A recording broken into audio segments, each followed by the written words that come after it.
quand l'une de vos adjointes, au nom de son groupe, explique que la place des manifestants n'est plus d'être dans la rue. Vous êtes en train, cette personne, en tout cas son groupe, est en train de dire qu'il ne faut plus manifester. Elle juge que maintenant il faut dire stop. Très bien, depuis la salle du conseil municipal de Toulouse, on peut dire à des personnes qui manifestent et qui ont des revendications sociales que maintenant c'est stop, ça suffit. On vous a entendu, n'allez plus dans la rue. Cela commence à poser des désagréments économiques. Cela ne nous surprend pas donc avec le contexte politique qui est mis en œuvre. Mais d'ailleurs, bien avant, dans vos propos, Monsieur Moudenc, au mois de décembre, déjà quand vous annonciez à la Dépêche que la priorité était la question sécuritaire, avant même de tenter de répondre à telle ou telle revendication, parce que vous disiez, chaque fois que le gouvernement essaiera de répondre à une revendication de ce mouvement, il y en aura une autre. Donc, ce que nous voulons, c'est que le gouvernement privilégie la question sécuritaire. Vous disiez d'ailleurs, vous vous en souvenez peut-être, sans doute, l'état d'urgence n'est pas une option. Vous voyez à quel point vous vouliez criminaliser presque ou contester le droit d'expression des personnes qui ont pourtant des revendications qui sont légitimes. Et cela ne nous étonne donc pas quand 2 membres de votre majorité à l'Assemblée nationale votent une loi, ne s'abstiennent pas, ne votent pas contre une loi qui est une loi qui s'appelle anti-casseurs, mais qui est une loi contre la revendication sociale et le droit à manifester, en incluant des dispositifs d'interdiction administrative qui s'appliqueront dorénavant, si cette voie va jusqu'à son terme, en direction de l'ensemble de la population. Monsieur Chollet nous dit qu'il faut défendre la démocratie représentative, mais pour cela, Monsieur Chollet, ça nécessite que l'on défende la démocratie et le droit de s'exprimer librement, évidemment sans causer de préjudice.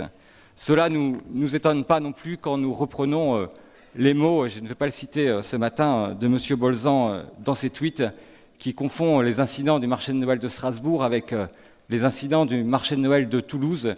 Et non, nous ne considérons pas que ces éléments sont équivalents et qu'il faille utiliser les mêmes mots. Cela ne nous étonne pas quand votre adjoint aux finances, M. Briand, dans une interview, qualifie l'ensemble du mouvement d'une jacquerie. Il s'agirait simplement d'une jacquerie, un mouvement moyenâgeux qui contesterait la politique fiscale. Non, ce mouvement mérite plus de considération et les préjudices qui sont apportés aux commerçants nécessitent une réponse qui soit dénuée de toute instrumentalisation.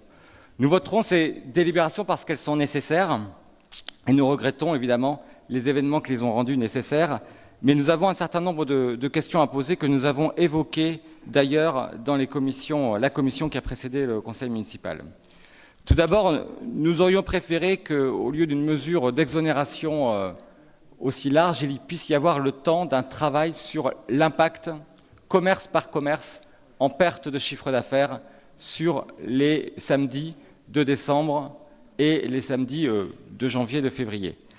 Une mesure fine qui aurait permis à la collectivité de venir contribuer de manière précise sur l'ensemble des commerces et pas simplement sur les commerces qui font l'objet de dispositifs de charge de la collectivité. Là, nous aurons finalement une exonération tout azimut et un certain nombre de commerces qui sont impactés par les dégradations des samedis qui se sont déroulés ne verront pas de dispositif de la municipalité s'appliquer en leur direction. Nous aurions préféré prendre plus de temps, finalement, pour délibérer et avoir une action plus efficace. Mais surtout, nous avons quelques réserves sur le dispositif que vous appliquez, un dispositif de relance économique et par les mesures proposées. Tout d'abord, l'opération de braderie sur 3 jours, nous ne savons pas, à ce jour, si elle aura un impact réellement positif pour le commerce toulousain.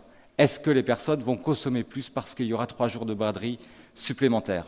Nous pouvons nous poser la question quand on voit les problématiques, évidemment, sur le pouvoir de vivre et sur l'efficacité d'une telle mesure. D'autant plus que parmi les dépenses qui nous sont proposées, 80 000 € concerneront de la communication. Ce ne sont pas de l'argent de la collectivité qui ira en direction des commerçants, mais des entreprises de communication. Et sur les 120 000 € de la collectivité que la collectivité dépensera pour la braderie, la quasi-totalité de ce fonds viendra en fait pour payer des vigiles, pour sécuriser les espaces publics. Nous considérons que cet argent public n'ira pas directement en direction des commerçants. Nous avons des réserves sur ce dispositif finalement qui est consumériste. Sur le dispositif Nocte en solde, nous pourrions renouveler ces critiques et nous apportons des propositions d'évolution sur les mesures qui sont faites sur la question des déplacements, notamment la question de la franchise sur les 3 heures de stationnement.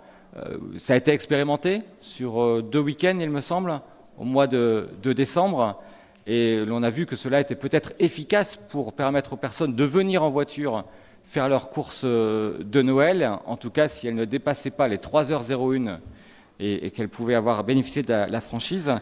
Mais le dispositif équivalent sur le transport en commun ne nous semble pas avoir répondu à la problématique, puisque la distribution de 12 000 titres de circulation gratuits par TCO n'ont pas fait l'objet d'une communication massive. Un grand nombre de personnes qui sont venues faire leurs courses au centre-ville sur la période de Noël n'ont tout simplement pas vu ces tickets. Il ne leur a pas été proposé dans un grand nombre de commerces ou dans des conditions qui restent à déterminer de manière précise. Et nous avons proposé dans le cadre de la commission que TCO fasse une opération de gratuité des transports en commun sur l'ensemble du réseau pour le temps de la braderie qui est proposée sur les 11, 12 et 13 avril. Cela serait une mesure lisible et cela permettrait à toutes les personnes qui se dirigent vers le centre sur ces moments-là de bénéficier de la gratuité des transports en commun. Ce serait par ailleurs un signe très positif sur l'usage des véhicules pour venir au centre-ville de Toulouse et finalement désencourager l'utilisation de la voiture pour venir sur le centre-ville toulousain. Je vous remercie.